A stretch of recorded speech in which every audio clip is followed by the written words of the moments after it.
കേരളത്തിലെ ഓരോ കൊച്ചുകുട്ടിയൊക്കെ അറിയാവുന്ന ഒരു മുതൽ എന്റെ കൂടെ ഉണ്ട് കേട്ടോ. അത് തന്നെ നമ്മുടെ കടൽ കൊമ്പൻ. ഞാൻ സ്നേഹത്തോടെ കൊമ്പൻ ചേട്ടാന്ന് വിളിക്കും. അപ്പൊ കൊമ്പനും കൊമ്പനനിയന്മാരും ഞാനും കൂടി ഇന്ന് പെരുമ്പാവൂരിൽ ഷൂട്ടിന് വേണ്ടി വന്നേക്കാണ്.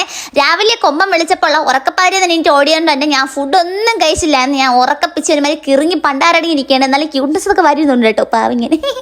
അപ്പോഴാണെങ്കിൽ ഇവരെ മെയിൻ വിനോദം എന്ന് പറഞ്ഞാൽ എന്നെ എന്തെങ്കിലും ഇങ്ങനെ പറഞ്ഞിരിക്കാന്നാണ്. പിന്നെ ഞാൻ ഒരു പാവായണ്ട് അതൊന്നും മൈൻഡ് ചെയ്യാറില്ലേ. ചെന്നുണ്ടെ നമ്മൾ കണ്ടന്റ് കാര്യങ്ങളൊക്കെ നോക്കി ഷൂട്ട് ചെയ്യാൻ തുടങ്ങി.